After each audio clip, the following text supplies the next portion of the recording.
Did you know some people spend their whole lives giving others the perfect words, yet never find a single one for themselves? She had translated grief into 17 languages. She had carried a diplomat's fury and turned it into patience. She had held a stranger's confession and found it words gentle enough to land without breaking.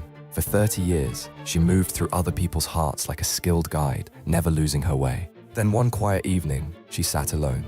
No document, no client, just herself and the silence. She tried to name what she felt. Something was sitting heavy in her chest.